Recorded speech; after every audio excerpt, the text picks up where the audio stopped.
Listen, make no mistake about it, right? Sheriff Grady Judd is changing the game. He changing the game, right? Somebody hit me up the other day and was like, why don't more sheriffs and different police departments do press conferences like this? It's gonna change. He's applying pressure to them. You're gonna start to see it. It's gonna happen soon. The way he's applying pressure to other departments, you're gonna start seeing more and more of this soon. You just gotta give it time. You know what I mean? But he's changing the game right now. We just have to give it time before the rest catch on. You know, everybody's a little slow about things. They slow to technology and different things like that. But anyway, the next one we getting into that he's doing this press conference is about a rapper arrested for murder. Let's check it out. I'm certainly glad that y'all can be with me this morning. We have a case that I think clearly indicates why this gang task force that we just put together with all of the police departments, Roger Handberg, our U.S. attorney, Brian Haas, our state attorney, who is just simply the very best, our Ashley Moody, our attorney general, and ATF, FBI, FDLE. If this doesn't illustrate why we need to do what we're doing with this task force, I don't think anything does. Because as we said then, and I'm going to repeat often today, we're not going to allow kids to shoot kids, or kids to be shot, or people to be shot by kids. We're just not going to do that. Everyone is God's children, whether they are behaving or not, and they have a right to be safe. I'm going to introduce you to a victim. As you know, Marcy's Law doesn't allow us to give victims' names unless there is an agreement. Well, the victim's mother wants us to use his name and to even talk about his history because she is so passionate about trying to stop this from occurring to any other mother's child. The victim's John McGee. He's 33 years of age. Now, he is an adult by every sense of the word, but he's still his mama's baby. He's still her child. She admits readily that he has misbehaved throughout life and that he has conducted himself in a manner that she does not approve of, and she's told him that. He's known as Bang Bang. That should give you an idea of who our victim is. And he's a known gang member. I want you to understand that he was released from prison on October the 8th. October the 8th, he was released from prison where he did 4 or 5 years. He's a troublemaker, make no mistake about it, but he shouldn't have died. But on December the 17th,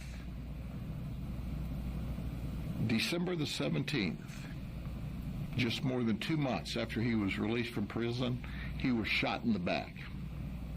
He was shot. He was on Pirates Way, and that's in Secret Cove off of Skyview. And here's what we know. When he was originally shot, went to the hospital, he was expected to recover. We started the investigation. And as the investigation went on, 24 days later, he died in the hospital. Now, some of you may say, well, what kind of hospital care was that? They were giving him the best hospital care. But as he started to get better, he refused to take the medicine that they said he had to have in order for his body to heal. Now, during this period of time, we're talking with him because we're trying to determine who shot him. He would not cooperate. What little bit he said, he lied to us, and he lied to us, and then he refused to take his medicine. So we're up at the hospital now, not only as detectives, but trying to say, hey, dude, you've got to take your medicine. He was going to get well and go back and seek revenge on his own against this other opposing gang member. That's right. What we believe is he wanted to take care of it himself. He didn't want that gang member locked up, because if he was locked up, he couldn't get to him. So he begins to decline over this 24 days. And the sicker he got, the more he refused the medicine, the more we talked to him. He took to his death the person that shot him. But he shouldn't have been shot. Why was he shot? Well, it was an opposing gang member. I call it a testosterone overload. He was mean mugging. No, he didn't just say mean mugging. First of all, the fact that Sheriff Grady Judd knows the lingo is mind-blowing to me, but that ain't even what I'm talking about. That's just the humor part of the aspect of it. He got shot because he was mean mugging somebody, bro. You had to lose your life because you was staring somebody down in a way that they wasn't receptive to. You got shot for that. So your mom is grieving now because of that. You took somebody, and now I'm switching over to the other person. You took somebody's life because they was mean mugging you, bro. Like, this has gotta stop, bro. And I'm speaking as a parent. This man, no parent should have to bury their child for that at all, bro. Like, this is just mind-blowing to me. Mean mugging, that's crazy. Like, that's crazy. He was bad-eyeing the other gang members. And as a result, the event occurred. Well, who shot him? Interestingly enough, I'm going to spend a few minutes on this because this illustrates the problem. This is Ladarian Chandler. Ladarian is 19 years of age. He's a self-proclaimed rapper, and he shot John McGee in the back as he ran away. And then he made a rap video about it. Now, first off, come on, man. You shoot someone else in the back? What kind of coward is that? But that's exactly what he did. So before I go further, other than to tell you there was an argument in the street, he shot him in the back, let me tell you about Ladarian Chandler. He was on juvenile probation even though he was 19 years old. He previously had 7 felony arrests, 5 misdemeanor arrests, everything from resisting to theft to vehicle theft. He was just a mess. But here's a picture of him. I want you to see this picture. This is when he was 18 years of age. And this was after he was released from a high-risk facility where he spent 1 year in jail. But let's go back. When was his first arrest? When he was 11.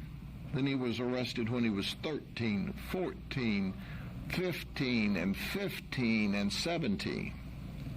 The Department of Juvenile Justice, who I often say has a difficult time telling a child the difference in a child committing childish acts that are criminal and a hardcore criminal as a juvenile. This was a hardcore criminal as a juvenile, but to DJJ's credit, they had him in detention, incarcerated on 3 different occasions. The first time for 1 month, that didn't do any good. The second time for 2 months, that didn't do any good. The third time for 12 months. So I guess we have to have this conversation now. The whole juvenile system. Is it, do we need to do away with it and just try everyone as an adult at this point? And the reason why I say that, look at his path. Look at his history. Starting at 11 years old. Go to jail, come home, go to jail, come home, go to jail, come home, go to jail, come home. It wasn't sinking in, whatever was happening. And that's a whole another conversation with itself within the jails. Like, so what do we do?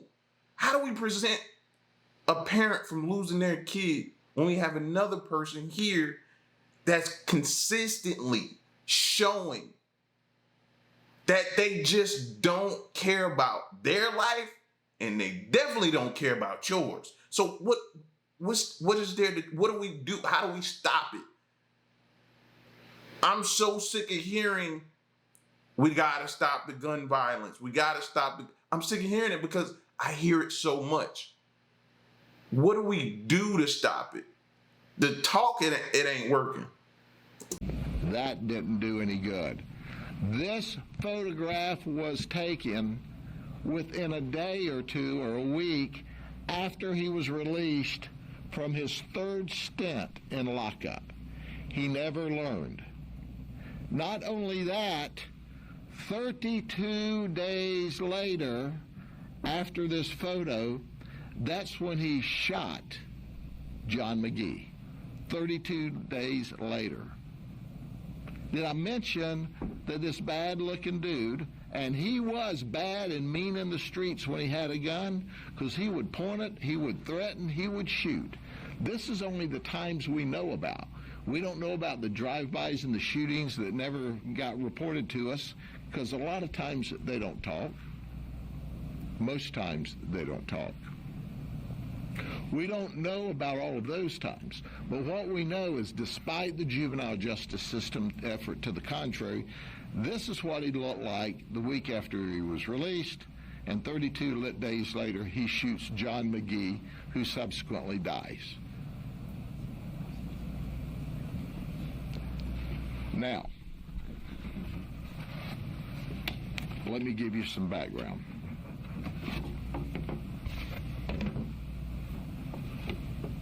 We're doing our investigation. We find out that he has made this rap video. I got to tell you what, he's not much of a rapper. My rapper expert tells me he doesn't sing well, he doesn't move well, you know, he's just a terrible rapper. But he's a stupid rapper because, you know... Now understand now, like I was talking about in the beginning, how Grady Judd is putting pressure on other police departments. Understand now, when you hear from other police departments, they're not going to have this personality right here. So it's going to be hard pressed to beat Grady Judd at doing this. He has that personality, bro. He does. Like, he wasn't much of a as my rapper expert. He not only makes him a rap video about shooting somebody, he admits shooting the guy in the back. I'm a coward rapper. That's what I am. If you don't believe me, watch me shoot the guy in the back. What is that all about? I got lots of stuff I could talk about that. But, Who's the rapper expert? you know, my rapper expert is one of my detectives who loves rap music, and he's into it, and he self-proclaimed, kind of like the rapper, that this was one of the worst rappers he's ever listened to in his entire life. So we investigate further, and nobody in the neighborhood knows anything. You go to one of these scenes, you know, there's 200 people in the parking lot, and you talk to them all, and they all just got out of the bathroom. I was in the bathroom when that happened. You know, 200 people in 20 bathrooms. It's crowded, but that's where they are. But we started making arrests. And as we started making arrests, we even arrested a mama along the way. As we started arresting people, when we got mama arrested, when we started back in there for another wave of arrests, they went, we'll talk to you. So people started loosening up. My homicide detectives are simply the very best, and they started to give us information. Now, follow me here. This shooting occurred on, December 17th. He dies about a month later. It takes us 2.5 months to build the criminal case. But just after, while we're doing this, he pulls a gun on another guy in Secret Cove, Pirates Way, the same street, just a little ways over. Fortunately for us, because we didn't have a case, wasn't even real sure, because there were several people around, who the trigger man was at that point. Fortunately, he didn't kill that guy. But patrol arrested him for that case and put him in jail. So he was easy for us to find when we wanted to serve the first-degree murder warrants on him. When we served the first-degree murder warrants on him, he wanted to be bad. I'm a bad man. He is, and he's legitimately bad when he's got a gun, but I'm a bad man. I'm not talking to you. I'm not cooperating. I don't know what you're talking about. I think you're bluffing me. You ain't charging me with nothing. You don't have anything. Well, when we laid that first-degree murder warrant on him, subsequent to that, he started crying like a baby that lost his pacifier.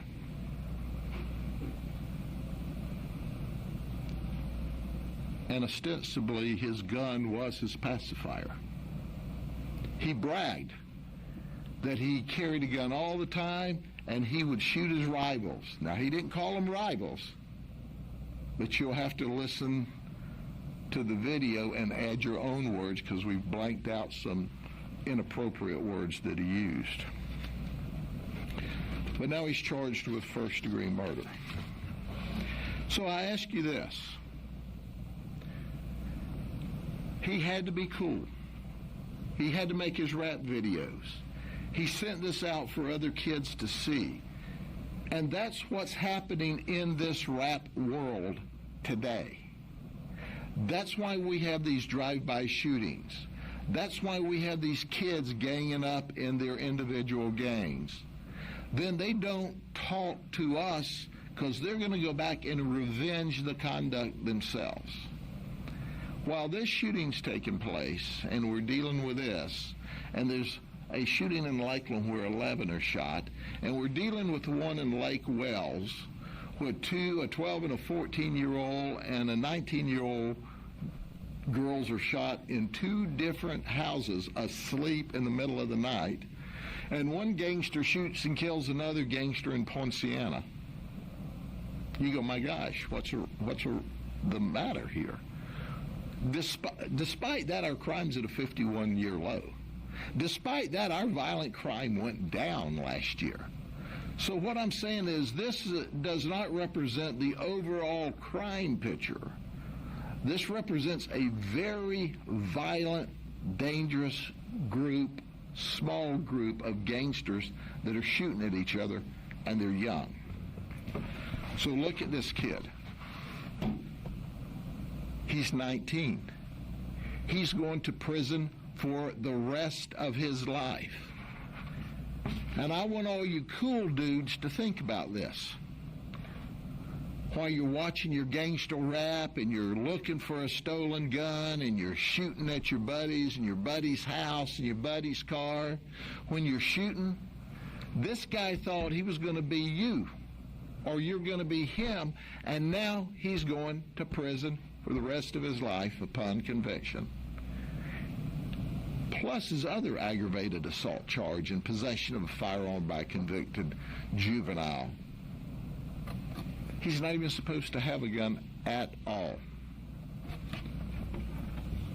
So he wants this to be the image. And truly, folks, you understand why people would not testify against him in court. You understand why witnesses didn't want to come forward, because he carried a gun and he would shoot you and cared less. We've not recovered the firearm for the shooting. We like to tell folks, hey, we'll pay $500 for a felon with a firearm. Call Crime Stoppers, 1-800-226-TIPS.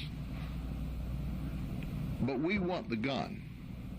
We want the gun that's being pushed around. We know it's being pushed around. We want the gun that killed John McGee. Now, I think they need to up that amount. And hear me out. Because $500, yeah, they have to weigh that money. And like he said, that dude is a dangerous person. So you're ultimately telling on somebody who can ultimately come back and do you bodily harm or take your life. So for me, I think that money needs to be a lot more. It needs to be a substantial amount of money to make people come. I bet you up that thing, I don't know, upwards of 10, 20 grand. And if they could find the money to do that, and that's not life-changing money, but people can take that and do some things with it, I bet that phone will ring off the hook. I bet that phone will ring off the hook. Take it up there to 20, 30, 40, something like that. 10 grand, 11, 12, 15, whatever. That phone would ring off the hook, bro. Just like you see these people solving cases on the internet, man, these people be solving all those cases. I know where it's at. I know what he did with it. He bragged about it, this, that, and the third. Now, you're going, hey, how likely am I to give you the gun? I'm a convicted felon. Because that's who I'm sure has the gun. Well, it's easy. You call Crime Stoppers. And we will arrange a way to get the gun so that you don't get involved and you make $5,000 for the murder gun. That's right. I'll pay $5,000 for the murder gun. And I don't care who the gangster is holding it or who the mama is holding it. Get it out of the attic. Get it out from under the tree. Get it out from under the bed. Get your $5,000. All we want is to put our hands on the gun. And we'll take it from there. No questions asked. You don't have to get involved.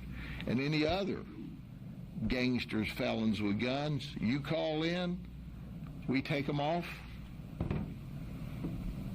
In our first week of operation with the gang task force, we got 4 guns off the street. 2 of them are in the computer as stolen. I know the other 2 are stolen. We're just having to trace them from their origin because people didn't have the serial number when it was reported to us. But let the message be loud and clear. And all you gangbangers and gangsters and cool dudes and dudettes, understand. We ripped this rapper, and he's in the jail. We unwrapped him from coolness and wrapped him up in a jail cell. And I don't know how you put that in the rap video, but if you do, send me a copy. And then verse 2, you're next, dude. You're next. Because we're not going to let you kill people, and we're not going to let people kill you, because we care about your life. That's a guarantee. So with that, let's look at the rap song, and we'll make this available to you. But you can see him.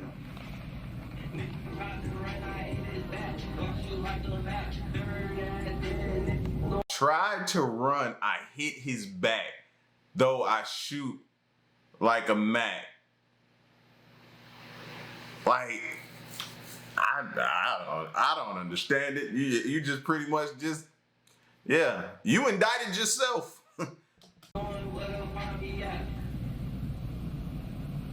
Guns. All guns. Play that again.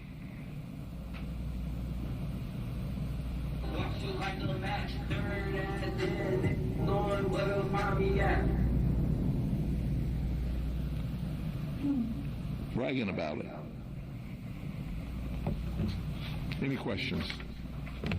So the evidence you have against Chandler is the fact that there's parts of that rap video that weren't publicly known?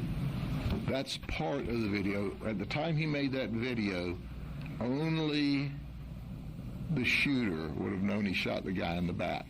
And we have lots of other evidence that we're not revealing here today.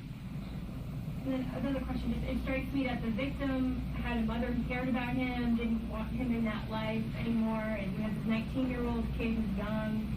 How does the gang task force try to get young people, young kids, not to go into this? Listen, that's a bunch of hooey, that soft and cuddly feeling we're going to hug a thug, and if we give them, another...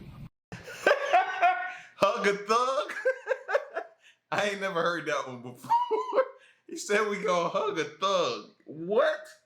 Oh my God, that need to be somebody's rap name right now. Hug a Thug was just born. Where are you? Let us find you, Hug a Thug. Where are you? Popsicle and an icy and a day out at the park, they're going to be good. Y'all need to wake up. These dudes are taking y'all for fools. These are hardcore gangsters, gangbangers. They'll eat your ice cream on Saturday and shoot up the rivals on Saturday night and smile at you in the meantime. So at the end of the day, it all starts with parenting at home when they're young and keeping them away from this lifestyle. But when we're having these neighborhood events for these 15, 16, 17-year-old hardcore gangbangers, they're smiling at you in the daytime and going up and dressing like this at night. He was still on probation. He did a shooting after the curfew was over. How much good did that do? They're not this kind of person. I'm not talking about everybody. This kind of person is paying no attention, because they want to be cool, they want to be rappers, they want to be a power player in their community. So I tell everyone, you got the little bitty dudes and dudettes at 4 and 5 and 6, don't let them watch this crap, because that appears to be cool. It's not cool. I want to hear your thoughts on DJJ reform. Last week we were talking about Orange County, several people shot and killed. One of the news reporter, and the conversation came up of needed change in that area. This needs to tie in as well. Well, first and foremost, DJJ is an easy target, okay? So everybody piles on DJJ, and I've piled on them too, because you have this wave of people, and I call this wave of people of community, I call them do-gooders, because they really mean well, their heart's in the right place, and they just think if we hug them closer, that's going to make everything better and all this will go away. Well, if that were so, because we are hugging these people, this kid got the full measure of the system. We also have the ability to put them in adult system. But when you look at all of his crimes, they weren't all gun crimes. They were theft and grand theft and fleeing and not your greater level stuff. But he was a scary guy on the street. But as I've said before, what we have to do is we have to be very forgiving of children committing acts that are of a criminal nature. Those are the ones that need the diversions and the counselings and the families reinforced. I'm not saying that does not work. But when they cross that border, then they have to be detained. If this guy is not locked up, he's shooting somebody. And that's what I'm talking about. So DJJ many times allows these very violent kids or very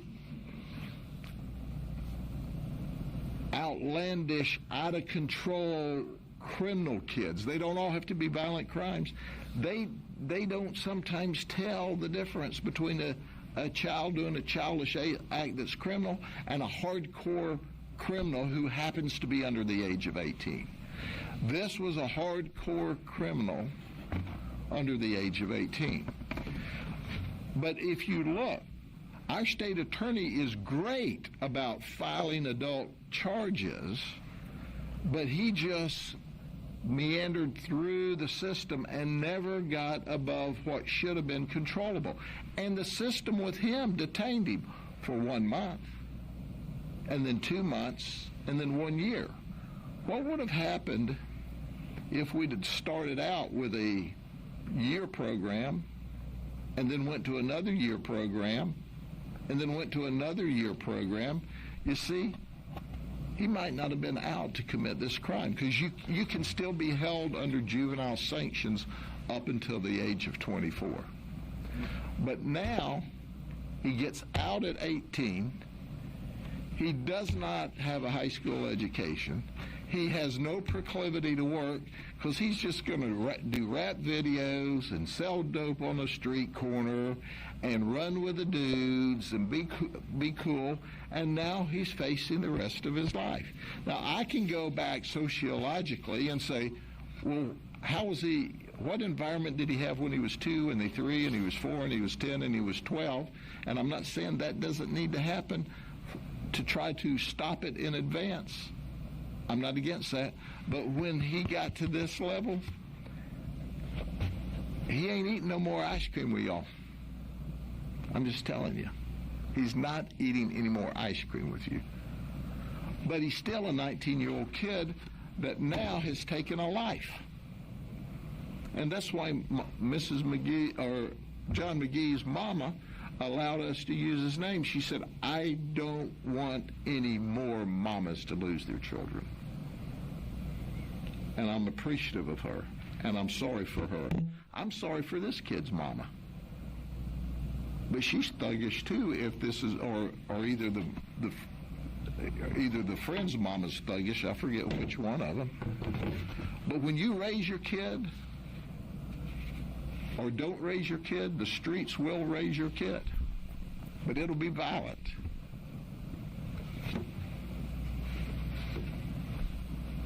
You sure don't want to meet this kid. And they said he had a bad temper. He's got a bad temper. He's got a gun. He's 19 years old. And he'll shoot. And he says he'll shoot in his rap videos. And he tells the people in the neighborhood he'll shoot. Now, he's not the only one out there.